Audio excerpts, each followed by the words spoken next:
Ready to check?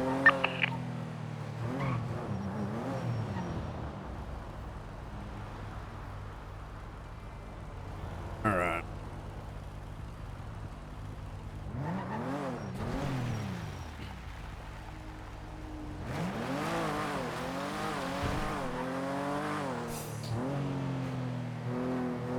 Howdy. How you doing, Sloe? Just fine, sir. I've been thinking long and hard about the, on some things. Going forward, and this is for your protection as well, and just about everybody. Any issues that come about in Shift 2, in BCSO, the way we're going to handle it is, we need a written complaint. If it's an external department, you know what I mean? If it's external to our shift, you know what I mean? Like, in other words, if it can't be handled internally by our direct shift chain of command. Like if like those people aren't normally around, you know what I mean?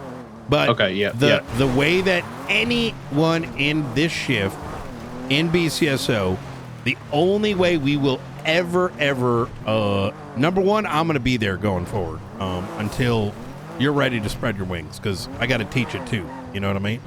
I wouldn't mind a little training, sir. Yep. And this isn't just like, there's a way I do things, and then you're not going to know that unless you see it in action, right? Okay. The second is that I would want, like, you present, Romello present, so he picks up on it as well. And the number two is that if it's something that can't be resolved then and there, like that date after the scene, that's the ideal, right? Is that everyone recognize that they're adults, right? And that issue is resolved between the parties then and there, right? If it cannot be resolved by adults and they need another adult to manage it, which is completely fine, right? There's nothing wrong with that, depending on how heated people are or whatever it might be. Then we involve command. However, like in this situation, we need the person that had the issue and the person that have issue of are going to be in a room so we can hear it both and they hash it out, and then the meeting ends. Because I think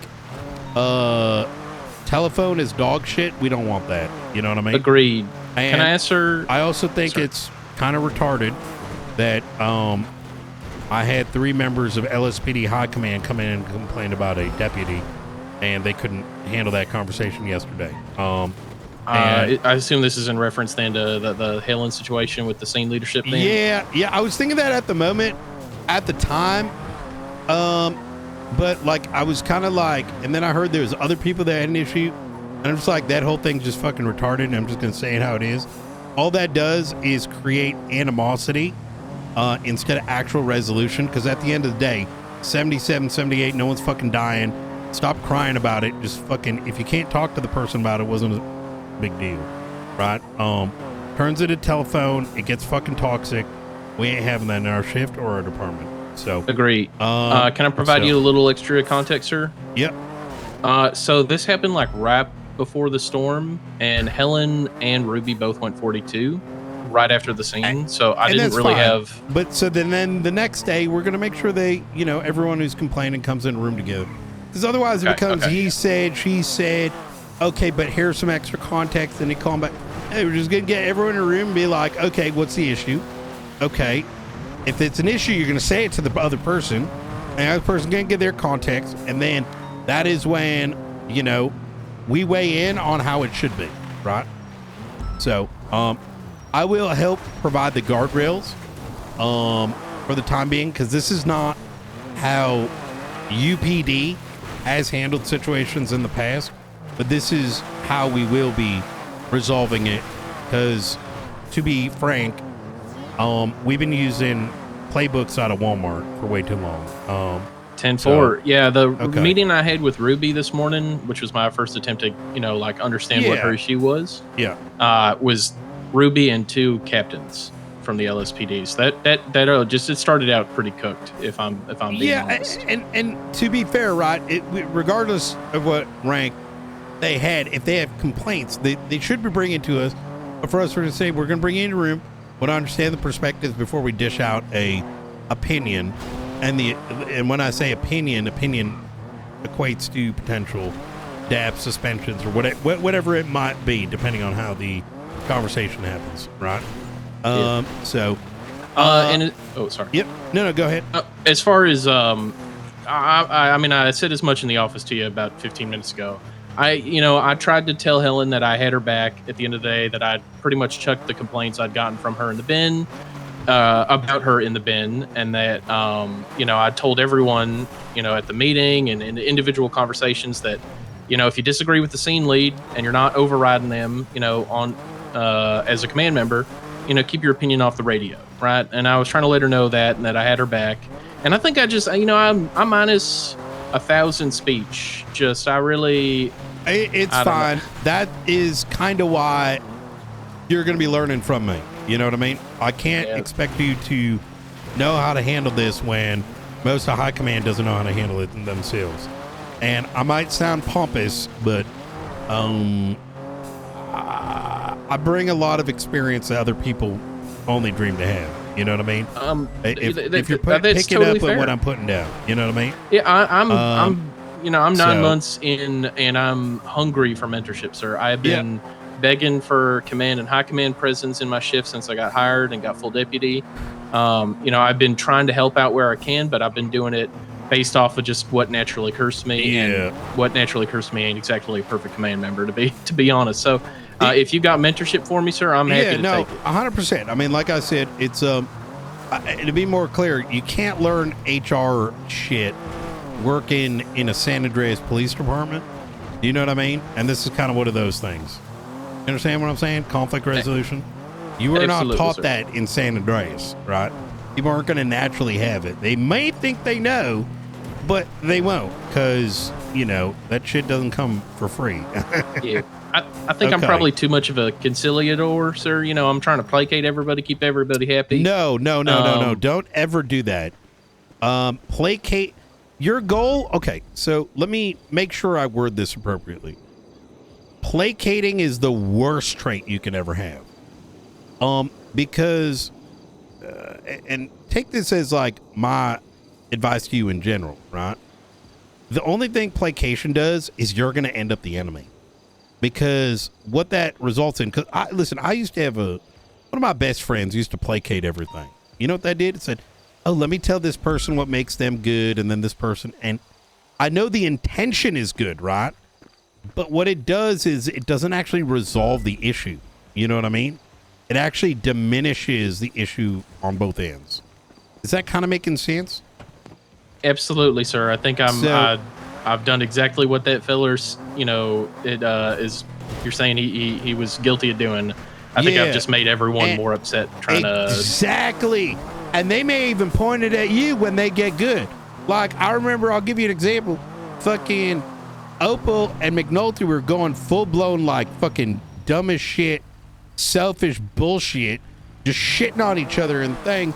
I tried to make them get good, and then now all of a sudden they're like, oh, fuck not for trying to resolve it. That's why you bring them all in the room and you make them do it in front of you. You know what I mean? Because it's just healthier. You want people walking out of a room, coming to a resolution, and if they cannot do that, that's when I actually suspend them. Because you can't be fucking adults and put your actual issues on the table and come to a resolution. You cannot work here. So that makes sense. Now there's the issue of, the call itself and the decisions being made on the call, but there's another layer there to the problem, which is Ruby and Helen, sir. Do you think that we should try to get them in a room? That's personal versus professional. Personal is not our job, right? I think it's bleeding over is the problem. I mean, Helen told me as much, right? Like, here, and you can't do that, brother. Like, look, here's your concern is valid. However, it's outside of the scope of your job. Let me give you an example. Richard Dark, I killed his kid. right? Oh. Because that dumb fuck tried to murk 15 law enforcement officers with an illegal automatic weapon with a bunch of drugs. That dumb fuck still holds it against me, right? Now, however, that doesn't mean and he tried to fire me a long time ago for winning the Sanguine War, right? Because he thought our war didn't have probable cause. He's a little slow, all right? And you, just to be clear, you know that, wars don't use PC, right? Yes, sir. Right. Okay. But he doesn't. He did it. So there was a point in time where like we let those things bleed in, but we worked together just fine, at least at a professional level, or we did until he did all, recent things. But if he had brought those things up to me during that professional job, that is when someone needed to step in. And it's the same energy I bring here. If those two hate each other, we cannot fix that. We're not their friend. Like, we can be their friends. You're not both Ruby and Helen's best friend, right? So you, as not their best friend, coming in and trying to resolve a personal issue is like not only inappropriate, but it can make matters worse. The only thing you and I should care about is whether they can professionally handle each other. Is that making sense, what I'm trying to say? Yeah, that makes sense. Yeah. It's like people hate each other at work all the time, but they better be fucking doing the job together when they're done. You know what I mean? Otherwise, then it becomes my problem, your problem. Question. Yep. If you observe that two people are having trouble working together, two deputies, right? Yep. Would you say an appropriate course of action would be to suggest that they professionally try to avoid each other? No. Hell okay. no. No, what the fuck? No, that's like poor parenting. Okay, so just what? The go the other direction, have them like force them to ride together, force them to work together? There is no clear answer to that because it depends on. This is something you're going to learn in time, Sloe. There is no formula for it. If they're like cadets and deputies and they're pretty fresh, that is well within reason because they have not known each other long enough to really know how bad the personal issues might be. Make sense? Right. But the more deep-seated something is, like, it's harder to do something like that. So it's an option, but you need to first learn how to read your deputies. So let me give you a more clear example. Yeah, go ahead. So Daisy was one of the people who wanted to talk to me about Helen's scene leadership last night. Mm-hmm. And Daisy's very good. She's very good. I heard her out. She basically said she did not want to respond to Helen's 77 requests anymore because she did not have faith in her leadership abilities after that call. Is saying that's okay to Daisy like a good decision or a bad decision? You should never have said that. Well, she brought it up, and I kind of... No, you say, well, you don't... So you got a lot to learn. Well, I'm cognizant of that, sir. I'm cognizant of that. So this goes back to why you don't placate. You say, no, that's your job to go to it, right? If it's a 77... Because it's not, we're supposed to have discretion, right? It's complicated, right? I didn't really have a good answer for Daisy. You say, you don't. Your word choice is really bad. I'll put it that way.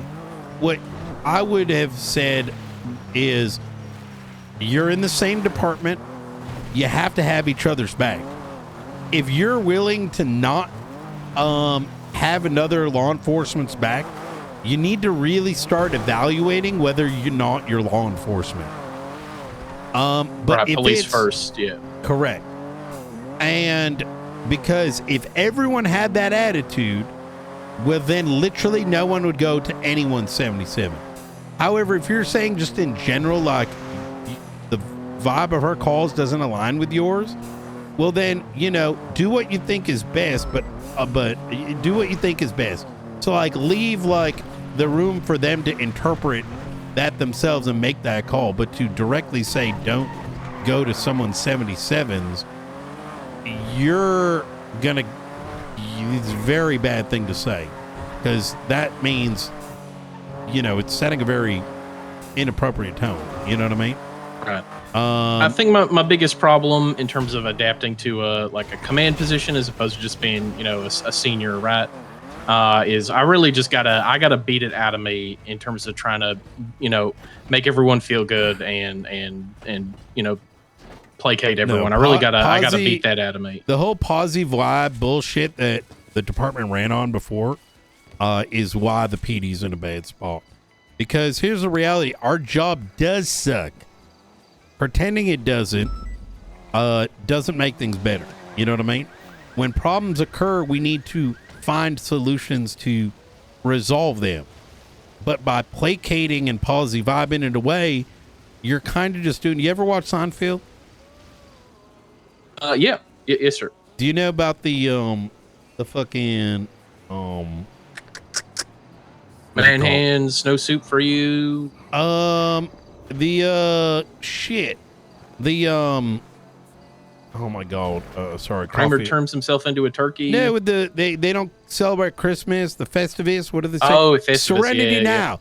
Yeah, doing vibe shit is literally saying Serenity Now, where you're just in the moment, like holding the anger in, and then eventually it's gonna fucking erupt.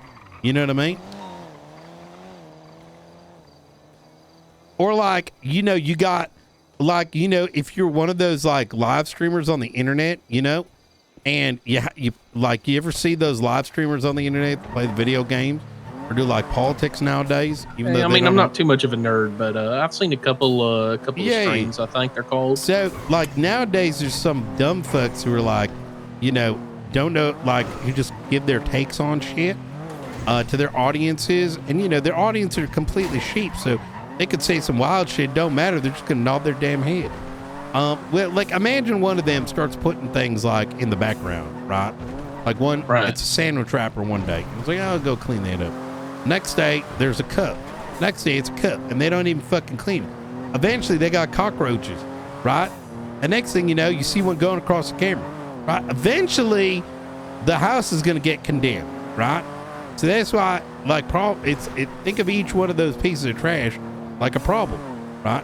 You don't want to let it pile up, otherwise it turns into a fucking condemned, like piss-ridden goddamn room. You know what I mean? Enforcer. Okay. All right. Look, anytime you run into these challenges, do not be afraid to pull me into them, because you don't know how to solve them yet.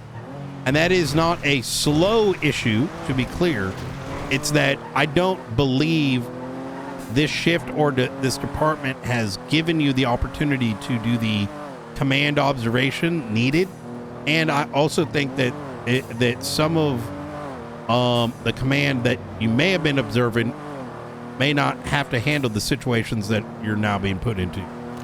Yeah, I mean, the only command member I've really had genuine access to on a regular basis in my shift since I got hired was Helen. So yep.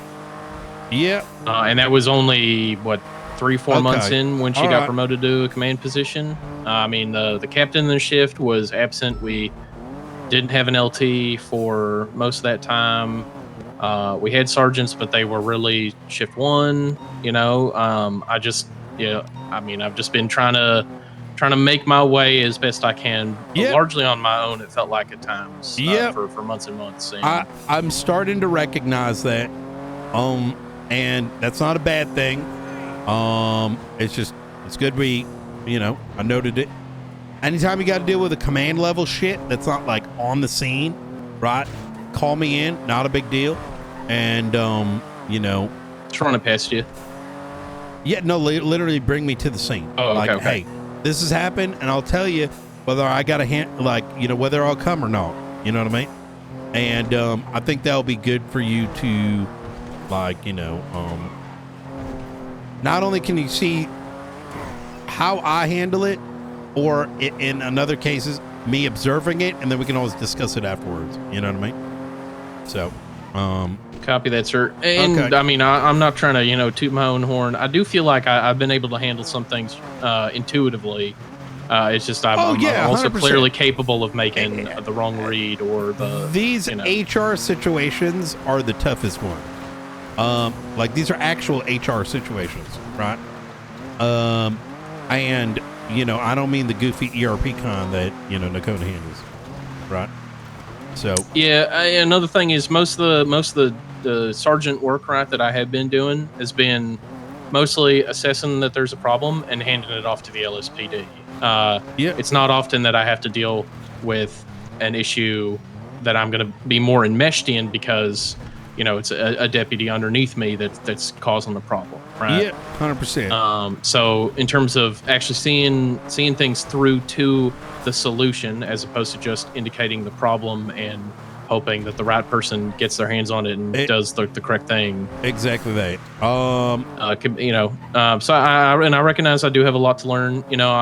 The choices that Sheriff Frost had for a sergeant position, I put my name down on the interview list, not because I thought that I was due a sergeant position, but I took a look at who was on that list, and I did not recognize names that were present in Shift 2 that I thought, earned a shake at it. And particularly, no one really filled me with confidence as somebody that I would consider a superior.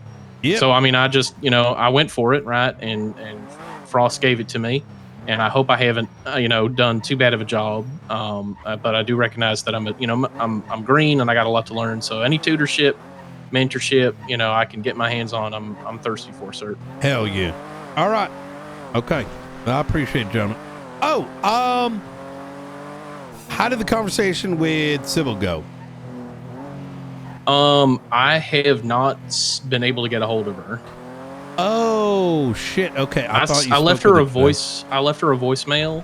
Okay. She called me. I came around a little bit later. I gave her a call. She didn't answer. I left a voicemail. She did try to contact me a couple times, but I've been stuck in meetings and shit all day. So, all right. Well, hopefully she'll be around tomorrow. I think. I'm going to be around. I think probably storm to storm tomorrow.